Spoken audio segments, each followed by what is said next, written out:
Alright, let's dive into this because it's a move that's got the baseball world buzzing, and personally, I think it's a fascinating one. The Blue Jays calling up Brett Bateman? Yeah, it's not just another roster update, it's a story about potential, opportunity, and what it means for a team's future. Here's the deal, Bateman, ranked as the Blue Jays' number 20 prospect, is getting his first shot at the big leagues after just 2 games in the organization. Let that sink in. 2 games. What makes this really interesting is the context. He's not your typical power-hitting prospect. Instead, he's a guy who brings speed, contact ability, and defensive prowess to the table. In my opinion, this is a classic case of a team looking beyond the flashy stats to find a player who can contribute in multiple ways. Now, let's break this down. Bateman's numbers this year are solid, batting .311 with a .429 on-base percentage. But what stands out to me is his ability to get on base and create chaos on the base paths. 20 stolen bases? That's not just speed, that's a game changer.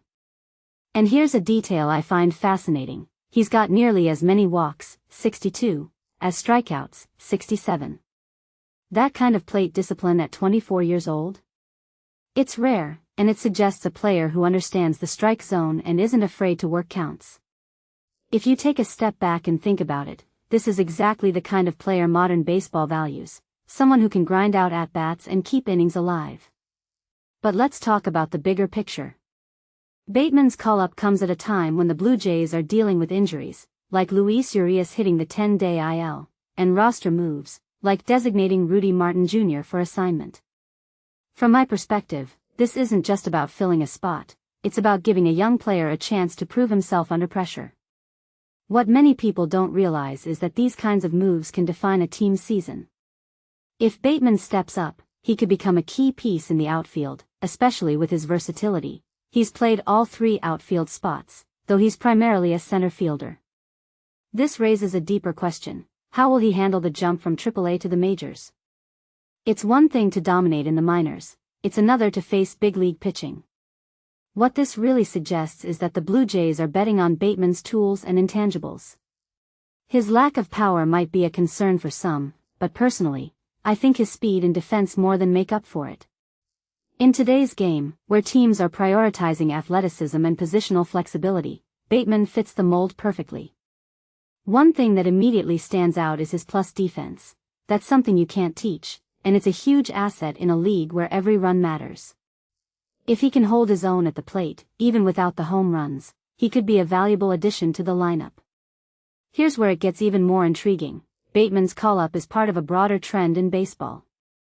Teams are increasingly looking for players who can contribute in non-traditional ways. It's not just about the long ball anymore, it's about getting on base, stealing bags, and playing elite defense. What makes this really interesting is how it reflects the Blue Jays' strategy. They're not just building for the present, they're investing in players who could be part of their long-term plans. Bateman might not be a household name yet, but if he performs, he could be a key piece in their future. So, what's the takeaway here? In my opinion, Bateman's call-up is more than just a roster move, it's a statement about the kind of player the Blue Jays value. It's about speed, discipline, and versatility in a league that's evolving. Personally, I'm excited to see how he handles this opportunity. Will he rise to the occasion, or will the bright lights of the majors be too much? Only time will tell. But one thing's for sure, this is a story worth watching. What do you think?